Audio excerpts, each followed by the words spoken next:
여러분이 복음 누림을 교회에서 강조하고 있는데요. 올바른 신앙 정체성이 회복됩니다. 그래서 정말 여러분 한 번 사는 인생 속에 한 번 하는 신앙생활, 올바른 정체성, 신앙의 정체성이 회복된다. 그래서 여러분 복음을 누리게 될 때 여러분 삶에 세 가지 축복이 옵니다. 기도 응답이 되어지고 치유가 되어지고 삶이 되어지기 때문에 올바른 신앙 정체성, 뭐 더 구체적으로 하면 인간 정체성이 회복되는 그런 축복이 복음 누림 속에 들어있다. 그런 기억하시고 누리는 여러분 되어주시고, 오늘 특별히 고난 주간입니다. 고난 주간을 저는 이렇게 묵상하면서 우리가 이제까지 나눴던 그런 말씀들이 이렇게 좀 정리되면서 믿음으로 이렇게 확 다가오는 그런 정말 고난의 축복, 고난의 은혜, 고난의 그 능력을 이렇게 누리게 되는 그런 시간이 됐습니다. 오늘 고난 주간에 여러분이 세 문장, 세 요절 이렇게 언약으로 잡으셔서 그 안에 있는 그 한 축복을 누리기를 바랍니다. 첫 번째 내용은 보라, 세상 죄를 지고 하는 하나님의 어린 양이로다. 누가 고백을 했냐면 세례 요한이 예수님이 자신에게 오시는 걸 보면서 고백한 내용입니다. 보라, 세상 죄를 지고 하는 하나님의 어린 양이로다.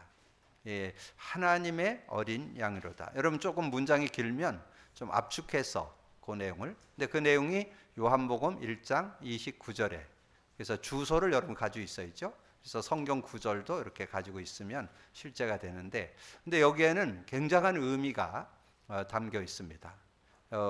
세상 죄를 지고 하는 하나님의 어린 양이라 할 때 여러분 생각나는 것이 구약에 많은 성도들이 피제사를 드렸었잖아요. 그래서 특별히 노아에게 피제사를 드리게 했고, 또 아브람 가문에 피제사를 쭉 설명을 하면서 아주 하나님 직접 그 피의 의미까지 완전히 각인 뿌리 체질되도록 그렇게 인도했던 것을 보게 되고, 또 그 민족을 들어서 이스라엘 민족이 400년 동안 종살이하게 하고, 그러면 거기서 빠져나오는데 우리가 전쟁을 하거나 무기를 개발해서 싸워서 승리해서 나오는 것이 아니라 양 잡아서 문설주 임방에 피 바른 날 그 애굽에서 노예의 자리에서 빠져나오도록, 그래서 바로 왕에게서 애굽에서 노예에서 빠져나오도록, 그래서 굉장한 그런 의미를 거기에 담고 있는 거죠. 그러면서 이제 예수님이 오셔서 십자가에 돌아가실 때 마가복음 10장 45절, 뭐 이 내용은 다 좀 암송해도 괜찮아요. 예수님께서 이 세상에 오신 것은 자기 죄를 위해서 죽으신 게 아니고 우리를 위해서, 그래서 거기서 압축하면 자기 목숨을 많은 사람의 대속물로 주려 함이라. 이 대속물, 예수님이 오셔서 십자가에서 돌아가신 것은 대속물로 죽기 위해서 오셨다 하는 것을 말씀해 주죠. 자, 그러면서 우리가 잘 아는 요절이 요한복음 19장 30절이죠. 다 이루었다. 그러면 이 세 요절을 연결을 하면 예수님이 어린 양, 하나님의 어린 양으로 오시고 대속물로 오셔서 우리를 위해서 죽으시면서 다 이루었다는데, 그 다 이뤘다는 의미 속에 뭐가 들어있을까요? 그래서 이제 그것도 우리가 나눴던 성구를 가지고 이렇게 정리를 하시면 아주 실제가 됩니다. 히브리서 10장 19절 20절, 히브리서 9장 11절 12절, 히브리서 2장 14절 15절. 근데 거기에 의미가 구약 성도들이 출애굽을 해서 광야길을 걸어갈 때 성막을 허락했어요. 근데 성막을 허락하고 성막 안에 들어가면 지성소라는 것이 있는데, 지성소를 들어가려면 거기에 휘장이 있었습니다. 휘장이. 그래서 그 휘장 안으로 들어갔는데 거기는 아무나 못 들어가요. 대제사장만 들어가요. 그래서 그 대제사장으로 오신 예수님이 그 안에 들어갔다 하는 내용이 히브리서 9장 11절 12절에 나와요. 그러면서 이제 히브리서 10장 19절 20절에는 예수님이 십자가에서 죽으실 때 휘장이 위에서 아래로 찢어졌다. 그래서 새롭고 산 길을 열었다. 그래서 휘장은 곧 그의 육체니라. 이렇게 설명이 되어 있어요. 그러니까 구약에서 우리가 계속 성막, 거기에 지성소, 휘장 이런 내용을 우리가 알고 있는데 바로 예수님이 오셔서 누구든지 들어갈 수 있도록 휘장을 열어주셔서 그래서 하나님 만나는 길을 열었다는 것을 설명하는 거죠. 하나님 만나는 길을 열었다. 그래서 거기서 나온 게 요한복음 14장 6절. 예수께서 이르시되 내가 곧 길이요 진리요 생명이니 나로 말미암지 않고는 아버지께로 갈 자가 없느니라. 그러면서 히브리서 9장 11절 12절 특별히 11절에 나와요. 예수님이 대제사장으로 오사. 거기 지성소에 들어갈 수 있는 사람은 일반 제사장들은 못 들어가요. 대제사장만 걸로 들어가는데 그래서 예수님을 대제사장.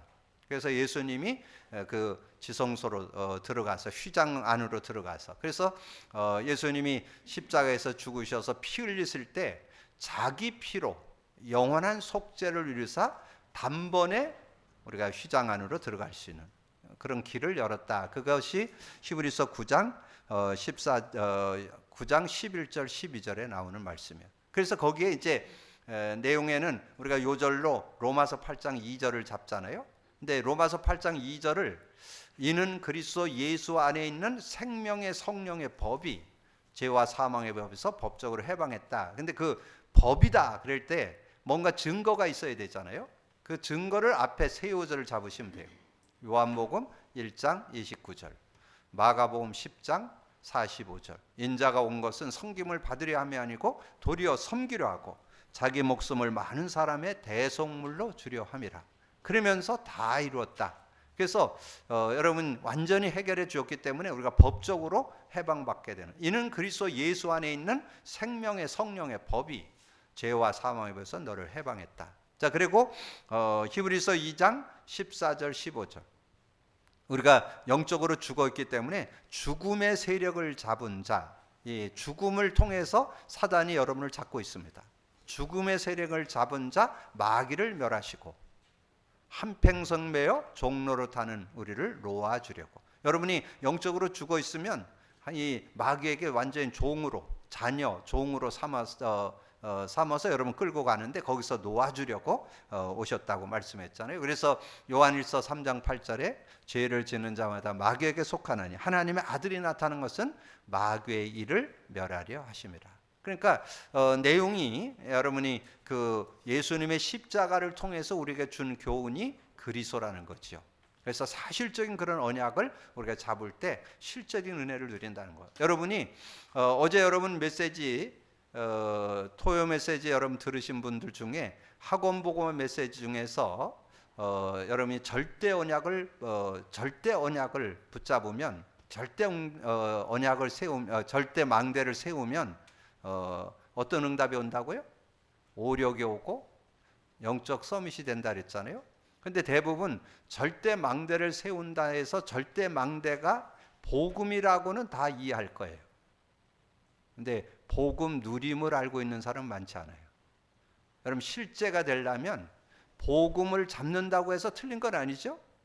근데 그 의미를 알 때 오력을 실제로 맛볼 수 있어요. 영력, 지력, 체력, 인력, 경제력이 사실화되는 것을 여러분 확인할 수 있어요. 그러면 영적 서밋도 여러분 어떤 분야에 있어도 서밋 될 수 있어요. 그리고 앞으로 우리 미래의 렘넌트들이 서밋의 축복 누릴 수 있습니다. 왜냐하면 그 복음 누림 속에서 오력이 누려지니까.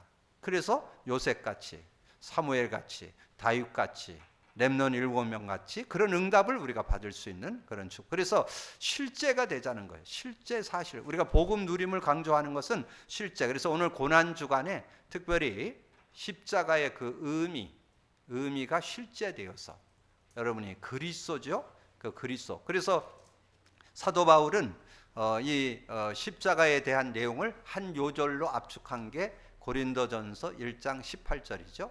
십자가의 도가 멸망하는 자들에게 미련한 것이고 구원 얻을 우리에게는 하나님의 능력이라. 그래서 여러분이 제가 늘 계속 지금 강조드리는 것은 여러분 듣고 나는 말씀의 한 단어, 한 문장, 한 성구, 한 내용이 그 의미가 내용이 실제되면서 능력이 되는 그런 막연한 깨달음이 아니고 실제 무엇이다 이렇게 딱 잡고 누릴 수 있는 그런 축복이 들어있다는 거죠. 그 응답을 받는 여러분 되기를 주님의 이름으로 축복합니다.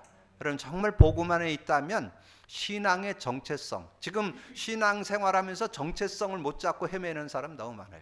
지난주 우리가 말씀 속에서 말씀 나눴죠. 그리스도 예수의 좋은 일꾼이 뭐예요?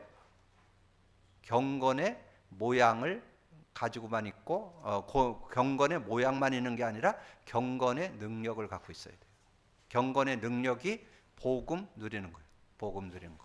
그러니까 이 말세에 많은 고통 때가 이르는데 여러분 복음의 능력을 제대로 누리고 있어야 증인이 될 수 있는 그런 삶이 될 수 있다는 거죠. 그러면 오늘 성도 사랑과 교제. 자, 성도 사랑과 교제를 하려면 여러분이 먼저 사랑을 입어야 돼요. 사랑을 갖고 있어야 돼요.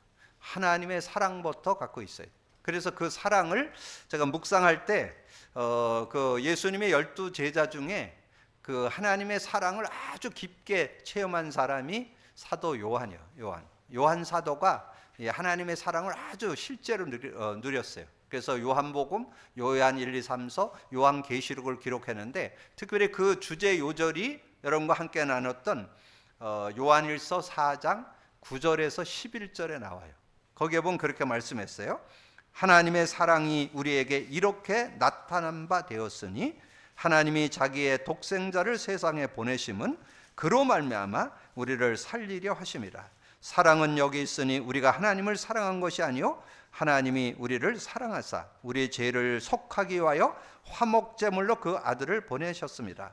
사랑은 자들아 하나님이 이같이 우리를 사랑하셨은즉 우리도 사랑하는 것이 마땅하도다. 그러니까 하나님의 사랑을 입어봐야 사랑을 할 수 있는 그런 모습이 되어질 수 있다. 그래서 여러분이 먼저 하나님의 사랑, 우리가 보통 하나님 사랑할 때 요한복음 3장 16절을 우리가 주로 묵상하죠. 하나님이 세상을 이처럼 사랑하사 독생자를 주었으니 이는 저를 믿는 자마다 멸망치 않고 영생 얻게 하려 함이라. 우리가 멸망받지 않고 영생 얻고 생명 안에 살아갈 수 있는 은혜를 주었다. 저는 늘 여러분에게 말씀드렸지만 저는 하나님의 사랑을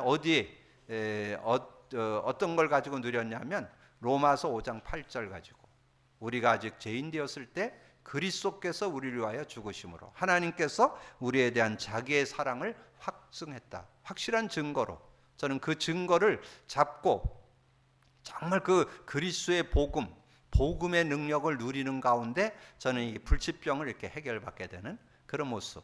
그 어떤 과학으로도 의학으로도 안 되는데 이 복음의 능력 갖고 저는 치유를 받아봐서 치유의 축복을 저는 확인하게 됐기 때문에 그래서 정말 저는 누가 뭐래도 하나님의 사랑, 그 사랑 안에 이렇게 인도받게 되는 그런 축복을 얻게 됐다. 그런 믿음을 갖고 인도받는 여러분이 되어지시기를 바랍니다.